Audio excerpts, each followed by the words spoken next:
Hola, ¿qué tal? Gusto saludarlos una vez más aquí en Amistad de Monterrey y estamos con el estudio de la segunda epístola del apóstol Pablo a la iglesia de los Corintios. Y esta es una carta muy interesante.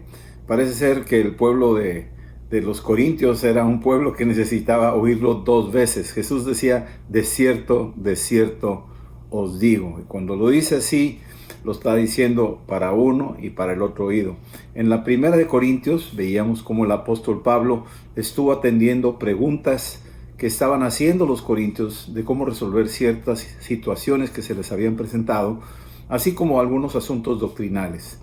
Y en la segunda carta de los Corintios, el apóstol Pablo manda esta carta para continuar ahora con una amonestación, una carta que le preocupaba lo que estaba pasando con los corintios. Y parece ser que decíamos en el capítulo 7 y 8, hay una carta severa que mandó, que no aparece aquí en esta compilación de la Biblia, pero nos habla de que era una carta donde los exhortó y los tuvo que ubicar porque había infiltración de otros que querían judaizar o bien corrientes filosóficas que existían en ese tiempo que estaban desviando el sentir correcto de la doctrina cristiana. Finalmente el pueblo de los Corintios respondió correctamente, sorprendió mucho al apóstol Pablo el reporte de Tito, se gozó y bien, ya con eso se dio por satisfecho el apóstol Pablo de que ya las cosas se habían tranquilizado y habían vuelto a tomar su curso correcto de la iglesia que él había fundado, según Hechos capítulo 18. En el capítulo 9, que ahora a continuación vamos a estar viendo, ahora el apóstol Pablo entra en un tema muy importante. De por sí ya está mandando a Tito y probablemente a Lucas, Aristarco, Timoteo. No sabemos exactamente quiénes más acompañaron a Tito con esa carta que estaba enviándole a los corintios.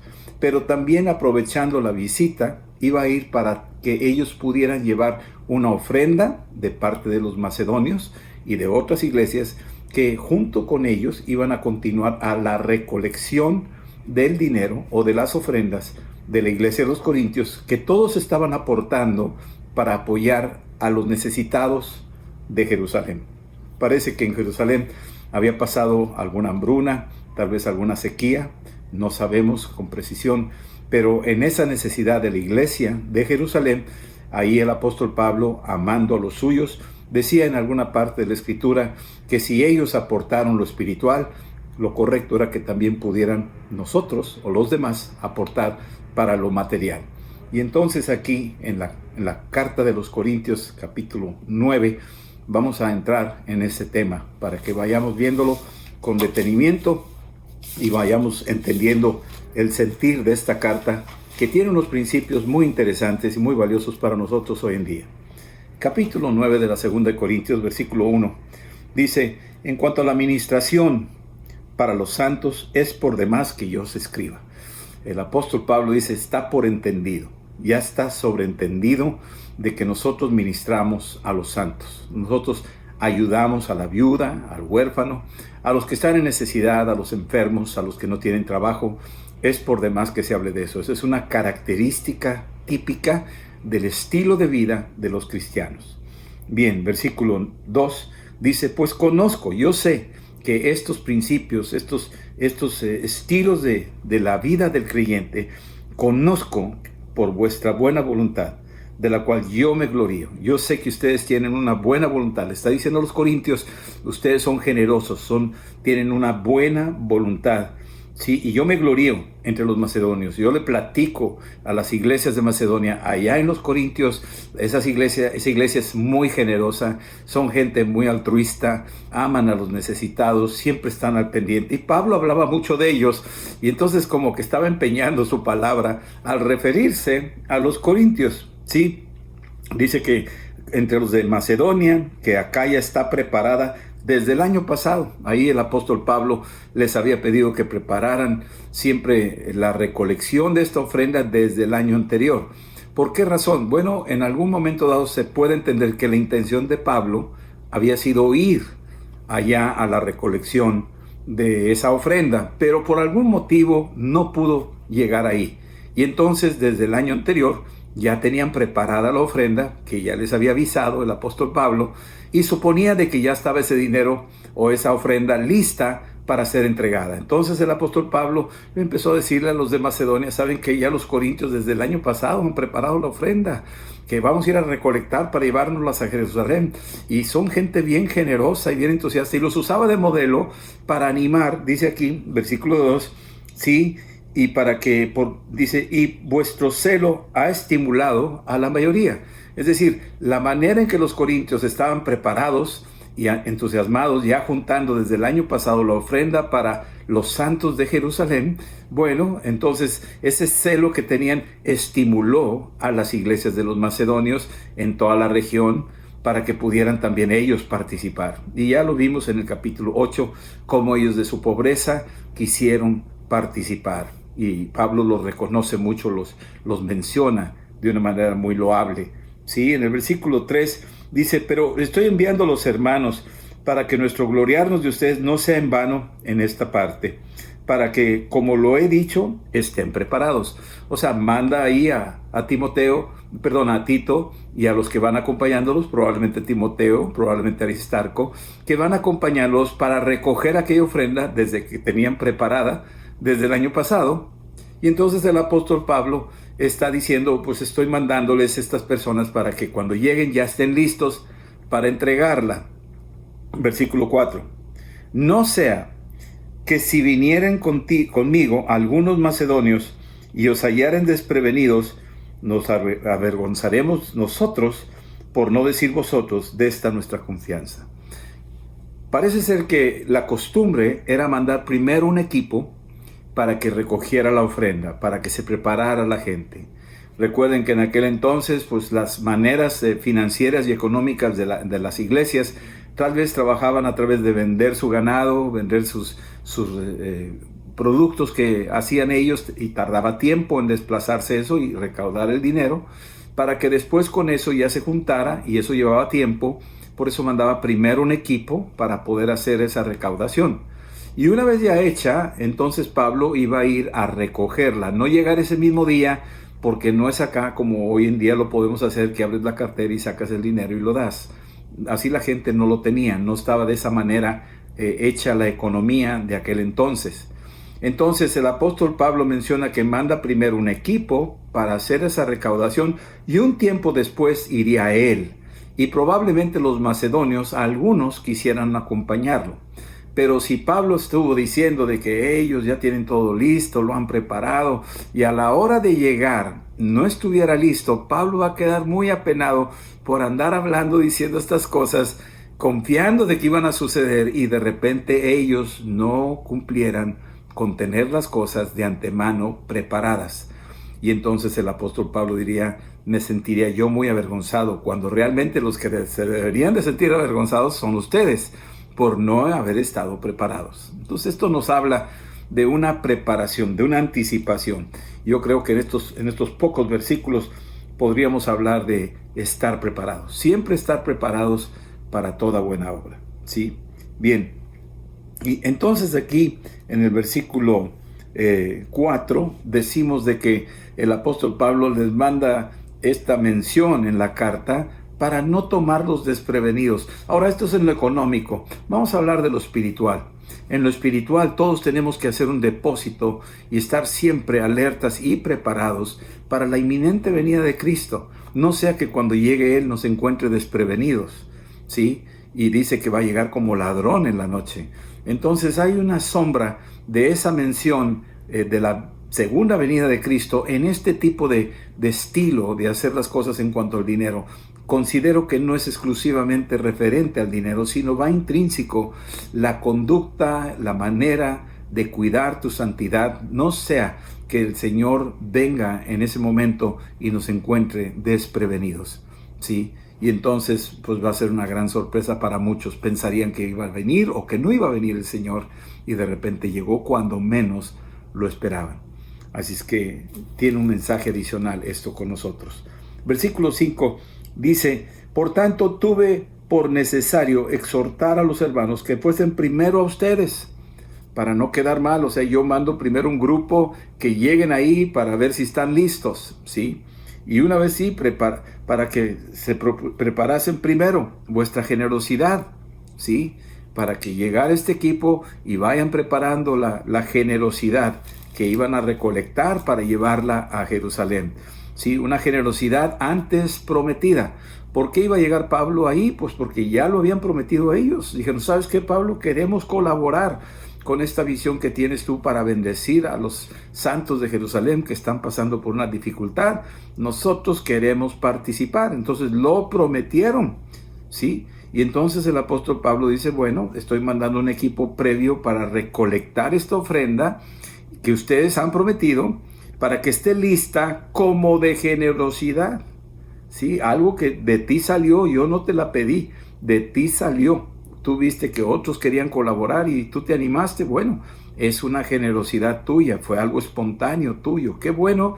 Entonces que sea de generosidad, porque no sea que llegando yo, dice el apóstol Pablo, ahí no vea nada y parezca ante los macedonios o los que me acompañen que soy como un exigente que está pidiéndoles dinero, y yo no voy en ese plan. Yo voy nada más a recolectar lo que ustedes prometieron que iban a dar. Si tú lo prometiste, pues has empeñado tu palabra, entonces cúmplela. Yo vengo solamente, mando este equipo a recolectarla de lo que ustedes prometieron que iban a dar. Pero no cuando yo llegue y no haya nada, se vea de que voy a forzar alguna cosa para que den el dinero. No vengo en ese plan, no vengo a exigirles. El apóstol Pablo está diciendo no como exigencia nuestra. Bien, y ya después en el versículo 6, el apóstol Pablo empieza con un pero. Aquí hay un pero que sí, aunque no está exigiendo, está dejando entrever algo, un principio muy importante. Dice, pero esto les digo, y esto es algo para nosotros hoy en día: el que siembra escasamente, también segará escasamente. Así es que estos son principios que cualquier agricultor lo entiende, cualquier persona lo entiende. Y aquí está hablando que si siembras escasamente semilla, pues tu cosecha va a ser escasa. Y entonces está haciendo una referencia en cuanto a la generosidad. Si tu generosidad es limitada, eres mezquino, eres tacaño, avaro, entonces eso te está quitando a ti una cosecha, te va a robar la cosecha. Y aquí el apóstol Pablo está usando este versículo que es clave para enseñarlo a las iglesias, enseñarlo a nuestros hijos de lo que es una tremenda bendición de sembrar abundantemente para cosechar abundantemente. El que siembra escasamente también segará escasamente. El que siembra generosamente, generosamente también segará. Este es un versículo a memorizar. Este es algo que debemos de entender, que debemos de ser generosos, no limitarnos al diezmo, como decimos por ahí. El diezmo no es bíblico, dicen algunos. Bueno, si te quieres quedar con tu 10% que es del Señor y te lo quieres quedar tú y lo quieres administrar tú, tarde que temprano se te va a escurrir de las manos. Es algo que le corresponde al Señor. Algunos dirán, esto no es bíblico. Bueno, pues entonces no hay problema. No vamos a tratar de exigirlo, no se exige. Esto es algo que tiene que ser de un corazón voluntario, que le nace hacerlo, como le nació a Abraham. Allá en el Antiguo Testamento nos habla de cómo Abraham, de su generosidad, le dio a Melquisedec el 10% de todo lo que había ganado en esa batalla. Así es que seguimos esas huellas de Abraham, nuestro padre, que nos dejó un ejemplo. Y eso, que quede claro, fue antes de la ley. Es que no es ley, ¿sí? Es algo que nos identifica, nos alinea, nos compara, nos lleva de la mano, nos mantiene pegaditos a los pasos de nuestro padre Abraham, que es el padre de la fe. Versículo 7 dice aquí: cada uno dé como propuso en su corazón. Dé como propuso en su corazón. Decíamos en el capítulo 8 que esta gracia de la que se refiere el apóstol Pablo, hablábamos de que esa gracia, en otras palabras, estaba diciendo la gracia del dar. Hay una gracia para poder dar, ¿sí? Hay muchos que quieren el recibir, pero mucho cuenta en el dar. Es más bienaventurado el dar que el recibir. Y entonces aquí en el capítulo 9, versículo 7, dice que cada uno dé como propuso en su corazón. Hay algo que tú pones en tu corazón, hay algo que te nace dar en tu corazón. A veces pensamos que es lo que yo sentí darlo. Muy bien, pues es muy propio que tú digas que es tuyo. Pero también hay que recordar que Dios puede intervenir y poner un sentir en tu corazón para darle, el moverte, el detenerte en el camino y ver al quebrado y darle a Él. Y si Dios pone eso en tu corazón, pues te aseguro que es Dios, porque está poniendo un sentir que viene del cielo. Dios es un Dios que da. Ahorita lo vamos a ver más en detalle. Entonces, cada quien dé como propuso en su corazón. Si tú te propones en tu corazón dar una cantidad y tal vez sea mucho para ti, o oigas la voz de Dios que te dice da esto y tú dices, Señor, ¿cómo le voy a hacer? Pues te aseguro que puede suceder que tú lo hagas y será de gran bendición. He sabido de varios casos de un taxista que le dio servicio a una persona, iba a ir a una reunión donde iba a haber una predicación, y cuando estaba ahí compartiendo el hermano Wayne, pero antes quiso aprovechar la vuelta, llevó una persona, le dio un servicio, lo entregó al domicilio, pero al bajarse la persona dijo, ¿sabes qué? No tengo dinero. Y no le pagó nada. Y entonces regresó medio molesto y llegó un poco tarde a la reunión, se sentó y ahí estaba medio incómodo porque hizo un servicio y no se lo pagaron y venía ahí medio incómodo, ¿no? Pero ya está en la reunión, está viendo el mensaje y de repente ahí está compartiendo el hermano Wayne y hace una predicación donde este hermano tiene un manto donde la gracia del dar se derrama y de repente dijo, ¿quién quiere aportar algo para esta obra? Hágalo conmigo, yo voy a aportar tanto, el que quiera aportar más, estamos construyendo esto. Y de repente el taxista levantó la mano y ofreció, no sé qué cantidad ofreció, pero ofreció una cantidad y ya cuando lo ofreció dijo, ¿qué hice? ¿Por qué? ¿Por qué di esa cantidad? ¿Por qué levanté la mano? Dice, qué tremendo, no debería haberlo dado, al contrario, dice, ahorita vengo y hice un servicio y no me pagó, entonces algo me pasó, yo no sé por qué hice esto. Y total, salió de la reunión y toda la cosa, muy contento aparentemente, pero por dentro diciendo, ya di mi palabra y tengo que darlo. Entonces supuestamente no tenía el dinero de la promesa. Y total, llegó a la casa un poco incómodo, dijo, ¿cómo te fue? Le pregunta a la esposa, pues mal en cierto punto y bien en otro. Di un servicio y no me lo pagaron, una vuelta muy larga, y cuando llegué el Señor me dijo que no me iba a pagar. Total, lo dejé y no discutí, me vine. Y luego voy a la reunión y ahí está predicando el hermano Wayne y hace una colecta y a ver quién quiere apoyar para la siguiente obra. Y yo levanté la mano y ofrendé una cantidad que ni tengo. Y dijo, ay, mi amor, pues bueno, no te preocupes, le dice la esposa, ¿no? Y dice, oye, por cierto, te llegó un sobre de parte de la Secretaría de los Impuestos, ¿no? De Hacienda. Y dijo, me va a llegar ahora que pague impuestos. Dice, uy, no me faltaba eso, ahora ya van 3 que me va a salir complicada la cosa este día. Total, abre el sobre y le notifican.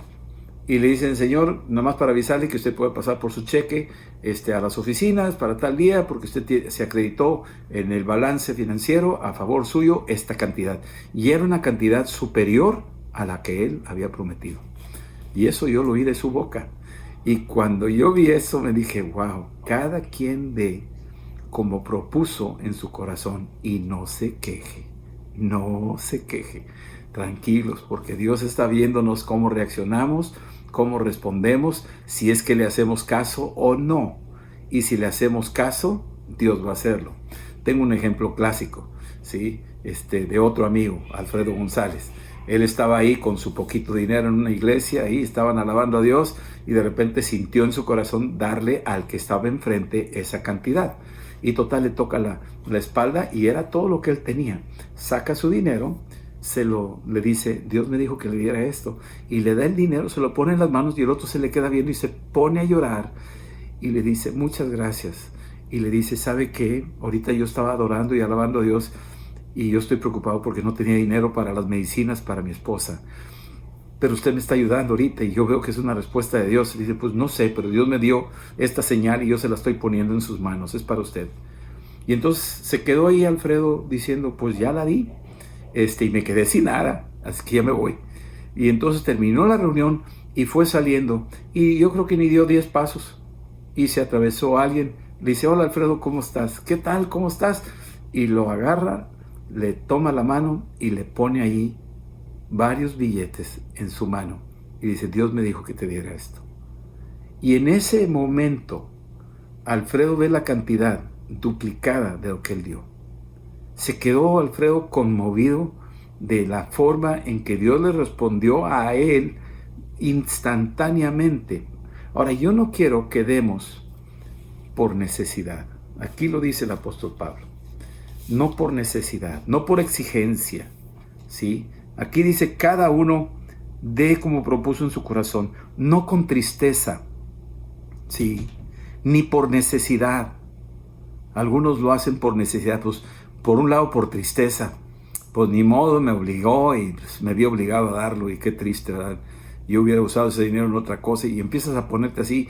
Y esa tristeza, como decía en el capítulo 8, pues es una tristeza del mundo que no trae vida, ¿sí? Pero también no por necesidad, ¿sí? Algunos quieren dar, no, le voy a dar esto para que me dé 2 veces. Tampoco, no es así. O por necesidad de cumplir la ley. Es la ley, tengo que cumplir el mandamiento del diezmo. No, fíjate que no. Acuérdate que los diezmos eran antes de la ley. Es que no es por necesidad, ¿sí? Hazlo, dice aquí, hazlo con alegría. Porque Dios ama al dador alegre. Dios ama al dador alegre. Versículo 8. Este es un versículo que te tienes que memorizar y desglosar y mantenerlo presente en tu vida. Fíjate que después de estos dos versículos, el 6 y el 7, en el versículo 8, está dando una enseñanza a los corintios. Tal vez sabía algo de ellos, que algunos se quejaban. Yo creo que eso se traduce a nuestros días también. Tal vez algunas cosas nos incomodan, nos inquietan cuando tocamos el tema del dinero. Pero es una llave poderosa. Y quiero que veas lo que dice el versículo 8. Léelo despacio. Yo te lo dejo de tarea que lo desmenuces totalmente y lo repitas hasta que se haga carne en tu corazón, que se haga rema, que brote la revelación de este poderoso versículo. Dice esto. Y poderoso es Dios. Parte de ese punto. Dios es poderoso. Nomás analiza el universo, analiza la tierra en la que estás parado, analiza el cuerpo que tú tienes, analiza los beneficios que tú tienes, todos los diferentes atributos que tienes en tu cuerpo, el oxígeno que respiras, la familia que tienes, la comida que has tenido en la mesa. Poderoso es Dios. Dios es un Dios poderoso que nunca se te olvida. Dice, poderoso es Dios para hacer que abunde. Aquí Él tiene una función. Para hacer que abunde. Dios puede hacer que abunde, ¿sí?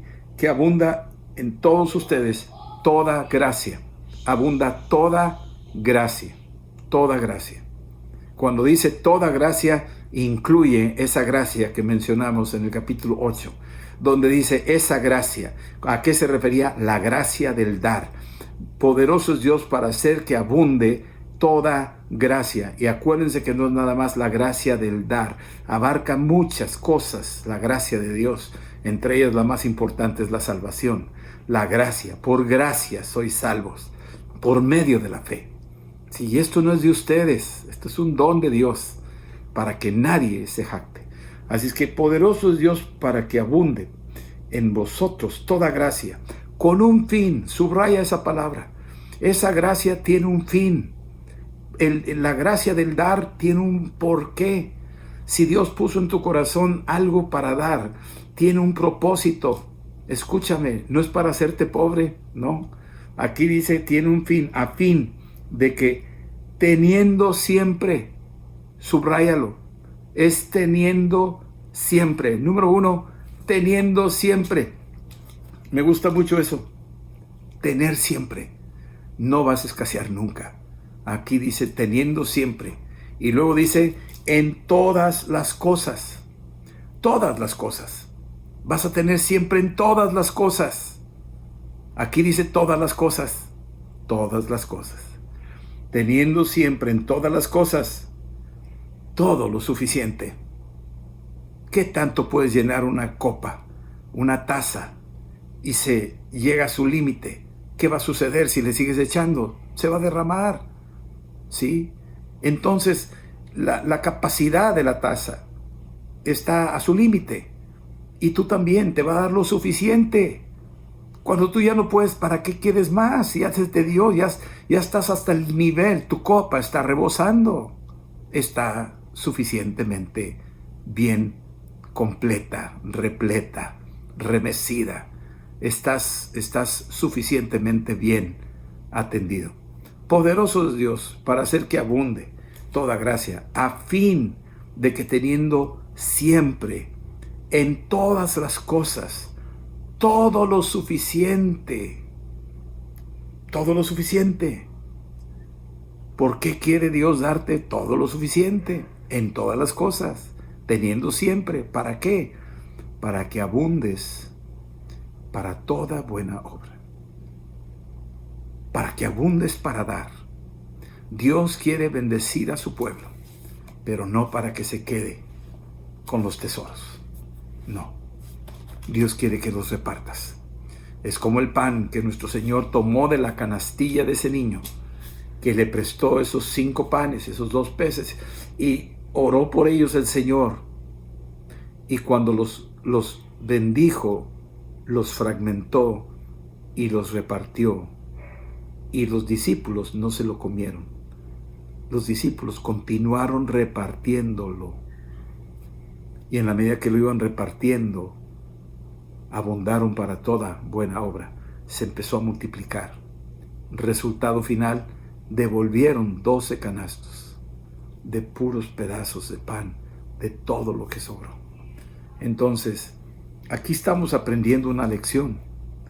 Sí, poderoso es Dios para hacer que abunde en ustedes toda gracia, a fin de que teniendo siempre en todas las cosas todo lo suficiente, abundéis para toda buena obra. Abundemos para toda buena obra. Llámese hospitales, llámese presos o familiares de los presos, viudas, huérfanos, enfermos, medicamentos, despensas, apoyar a otros misioneros que están en otros países, apoyar a gente, no solo dinero, sino también tiempo, también talentos, una visita, una llamada telefónica. Todo eso es la gracia, es el dar. Es una palabra que está implícita en la gracia del dar. Es muy importante entender eso. Dice aquí en el versículo 9, como está escrito, repartió y dio a los pobres. Su justicia permanece para siempre. Su justicia permanece para siempre. Eso es algo que nos distingue. Tú lees Mateo 25 y habla del dar continuamente. Tuve hambre y me diste de comer. Tuve sed, me diste de beber. Estuve desnudo y me vestiste. Estuve enfermo y me visitaste. Todo es dar. Todo es dar. Es una gracia. Y es una gracia que Dios te ha dado abundantemente a fin de que teniéndola siempre en todas las cosas, todo lo suficiente, abundes para toda buena obra. Eso es lo que te toca a ti, lo que me toca a mí como cristianos. Tenemos que ser reconocidos como un pueblo generoso, no por exigencia, por naturaleza, porque mora en nosotros el que se dio totalmente en la cruz. Versículo 10. El que da la semilla para la siembra y pan al que come, proveerá y multiplicará. Escucha bien. El que da la semilla al que siembra, no te lo da una fábrica de semillas, no te lo da algún tipo de tienda comercial famosa, no. El que te da la semilla para la siembra, el que te da el pan al que come, el que pone las cosas a la mesa, no es una marca registrada, es Dios que puso la semilla y le dio esa naturaleza y le dio a la tierra la capacidad de germinarla y manda la lluvia, hizo las fórmulas químicas que el hombre ni siquiera sabía de ellas y las diseñó Dios, y que mandó el sol y puso el oxígeno y le dio al hombre la revelación de la agricultura y todas estas cosas. El que hace eso es Dios, dice aquí. Y dice, Él proveerá. Yo quiero que tú lo tengas bien claro en tu corazón. Él proveerá y multiplicará tu sementera. Él la va a multiplicar. Hay un misterio en la semilla. Tú no sabes, pero en una semilla hay un bosque. En una semilla de una manzana que tú sacas la semilla, esa semilla tiene un bosque de manzanos, tiene huertos de manzanos. En una semilla de una mazorca de elote, de maíz, que tú tomas esa semilla y la siembras, al rato tienes 5 mazorcas o 4 mazorcas y cada mazorca tiene 200, 300 semillas y las siembras y puedes llenar la tierra de una gran cosecha de maíz. Y así hay un misterio oculto en la semilla. Hay que aprovechar, sembrar la semilla. Y la semilla son todas aquellas cosas que Dios te confía. No desperdicies ni una oportunidad de dar. Esa gracia que viene de Dios te identifica con Dios, porque Dios es un Dios que da. ¿Sí? Así es que Él multiplicará tu sementera y aumentará los frutos de tu justicia. Acuérdense de Cornelio, que le daba a los pobres. Y dice, tus oraciones y tus limosnas han subido al cielo para memoria. Si algo se registra en el cielo, no es nada más el libro de la vida, tu nombre. Hay otro libro, ¿sí? Y el otro libro es el libro de las obras, de las cosas que tú haces mientras estás en la tierra. No te salvan las obras, pero sí te dan un galardón, un gran galardón. Y estamos aquí en la tierra para hacer bendición. Vamos a hacer bendición. Versículo 11. Para que estéis enriquecidos en todo, para toda liberalidad. Dios quiere que entiendas que si tú das, vas a ser enriquecido. Trabaja la economía de Dios al revés. ¿Sí? Ahí Jesús multiplica el pan dándolo y regresa multiplicado. Y aquí la mentalidad es, no, guárdalo y cómetelo tú y te quedas sin nada. Ese es el engaño de este siglo, de este mundo egoísta. Pero aquí dice que tú vas a ser enriquecido si sabes sembrar la semilla. Y si tú le crees a esa siembra, que la sepultas y parece que la pierdes, pero si la tiendes va a regresar y multiplicada a tu favor. ¿Sí? Con toda liberalidad, la cual produce por medio de nosotros acción de gracias. Así que cuando vemos cómo dan a las obras, cuando los corintios empezaban a guardar desde un año antes estos tesoros, estas riquezas para poder dar a los santos que estaban en necesidad, dice ahí, nada más había una respuesta: acción de gracias. Gracias, Dios, cuando llega la provisión. Esa gente pobre, cuando les das el pan a tiempo, cuando la deuda, alguien viene y te ayuda y la cubre y voltea al cielo y dice, gracias, Señor, me llegaste a ayudar a tiempo, no me desamparaste. Le doy gloria a Dios que interviene y utiliza instrumentos humanos que son los miembros de la iglesia. Así es que termina como acción de gracias. Versículo 12. Porque la administración de este servicio no solamente suple lo que a los santos falta. Este servicio no solamente suple a los santos, a lo que les hace falta. Esto no se limita a suplir la comida o la ropa o alguna cosa pasajera. No se limita a eso, ¿sí? Sino que también abunda, genera muchas acciones de gracias a Dios. Esto es lo que genera cuando damos gracias a Dios. Y eso es una alabanza. Eso es una alabanza. Darle gracias a Dios es una alabanza. Cuando alguien da a alguien, esa persona, lo primero, no sé si lo han oído, cuando pasa una persona y tú le das a un humilde, a una pobre, a una viuda, a alguien, algo, ¿qué te dice? Muchas gracias. El Señor le bendiga. ¿No te han dicho eso? ¿Sí? O nomás lo agarra y se va. No. La persona que recibe eso, voltea y te dice, muchas gracias, el Señor le bendiga. Y son acciones de gracias. A un mesero que llega y te atiende, tal vez no diga el Señor le bendiga, pero tú le llegas algo ahí, una ofrenda, una propina generosa, la persona lo que va a decir va a ser gracias, gracias. Y esa palabra gracias es una acción de gracias que está subiendo al cielo y nos volvemos agradecidos unos con otros. Tú das porque estás agradecido con Dios y el otro regresa la gratitud porque fue bendecido y dice gracias. Se convierte en acciones de gracias. Aquí dice, se convierte en muchas acciones de gracias. Muchas, dependiendo la cantidad que demos. ¿Sí? Versículo 13. pues por la experiencia de esta administración glorifican a Dios. Este tipo de servicio de dar, que es más bienaventurado dar que recibir, lo que produce es una glorificación a Dios.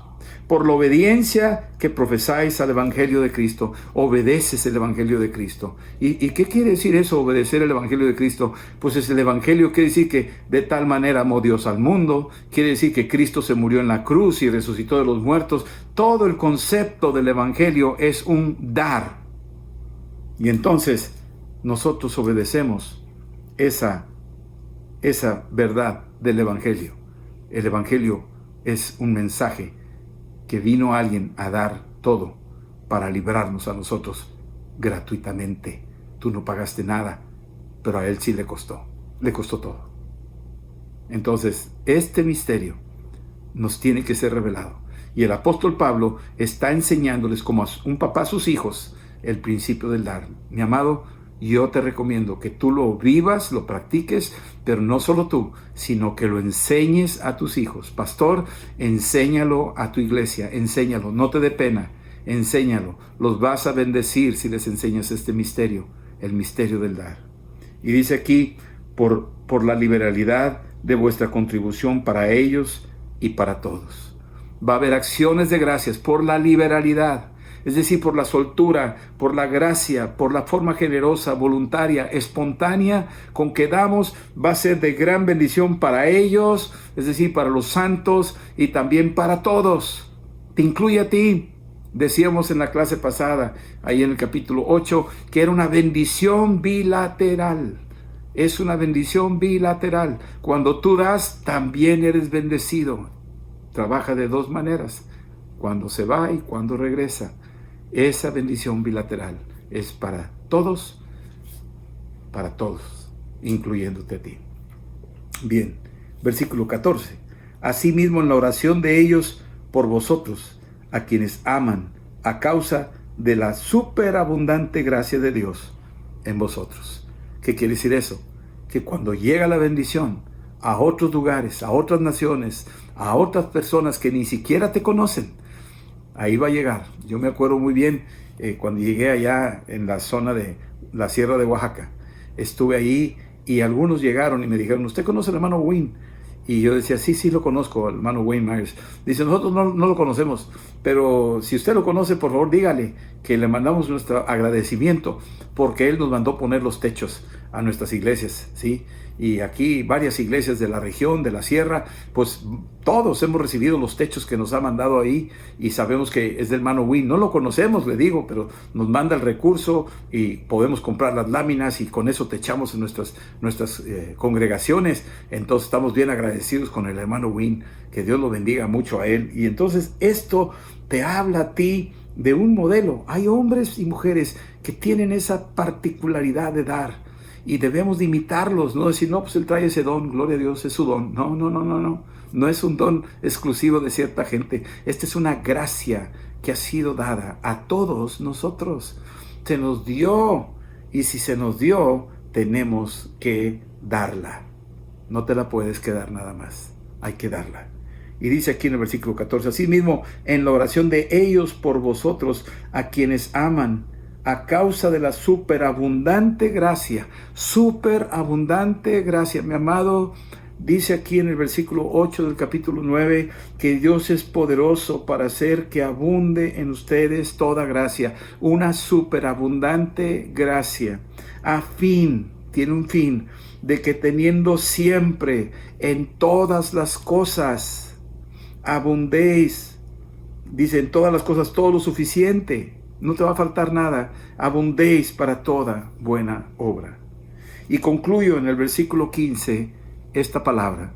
Esta palabra tiene mucho poder y me quedé meditando en ella y también te recomiendo que tú medites en ella. Versículo 15 dice al final de este capítulo el apóstol Pablo, gracias a Dios por su don inefable. Sí. Cuando dice el apóstol Pablo esto, gracias a Dios por su don inefable, hablamos de la gracia, la superabundante gracia de Dios. Superabundante. ¿A qué se refiere eso cuando dice don inefable? Cuando hablamos de don, la palabra griega es charis, es algo que se te da gratuitamente. Le damos gracias a Dios que nos dio algo gratuito. Cuando tú lees Romanos 8:32, quiero que lo veas conmigo. En Romanos 8:32, esta palabra tiene un significado muy importante para todos nosotros, porque aquí nos dice que Dios no escatimó nada, ¿sí? En Romanos 8, versículo 32, dice, hablando de Dios, el que no escatimó ni a su propio Hijo, sino que lo entregó por todos nosotros. No escatimó. Estoy hablándote de una vida, de un hijo.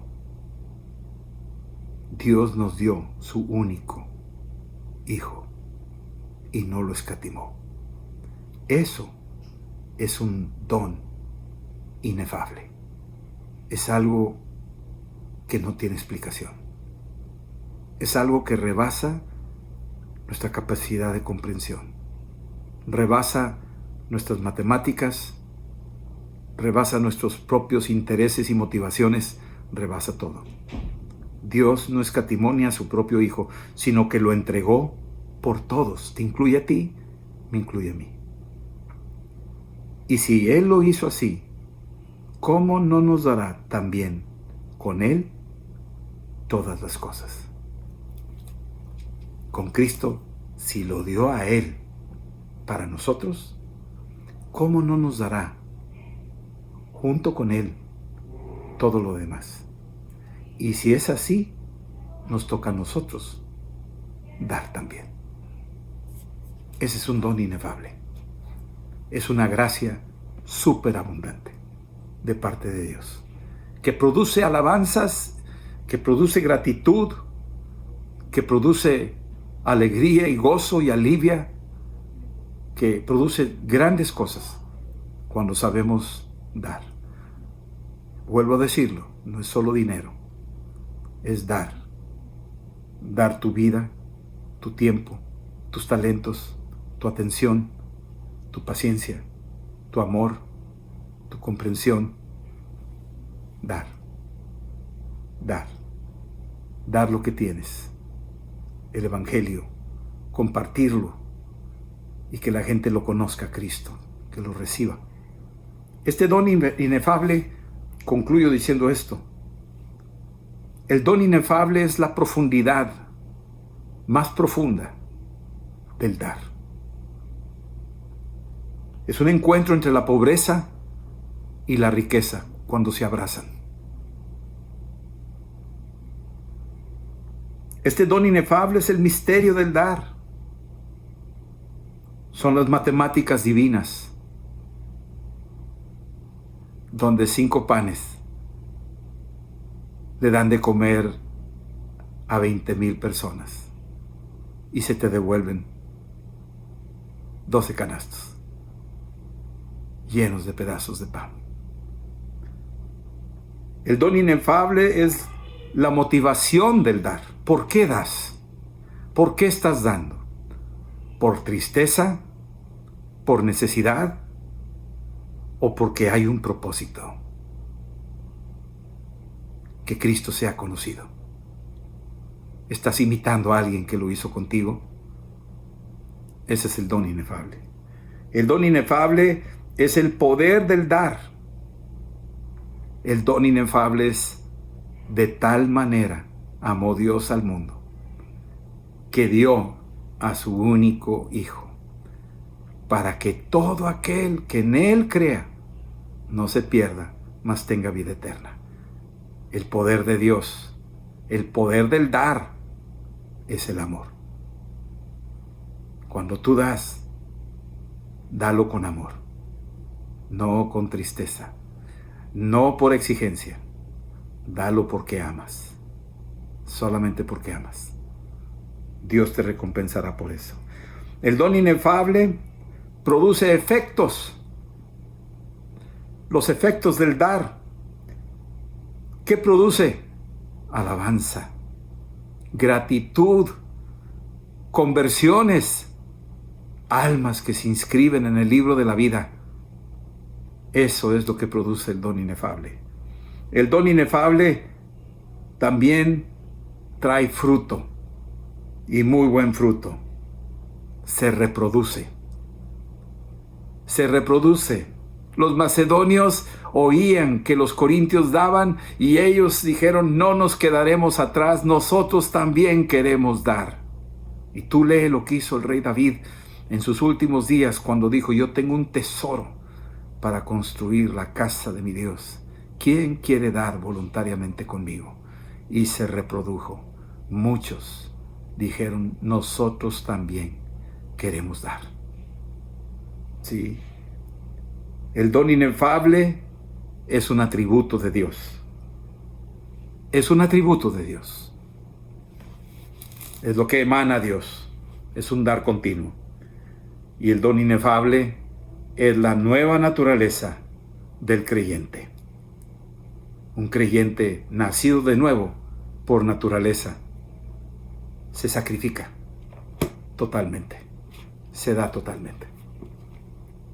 Vamos a orar. Ora conmigo y recibe este don inefable.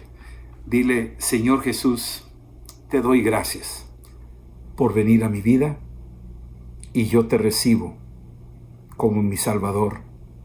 Recibo el don inefable y ayúdame, Señor, a extender tu reino, compartiendo este don que tú me estás dando hoy. En el nombre de Jesús. Amén. Amén. Que el Señor los bendiga y nos vemos la próxima semana. Hasta luego.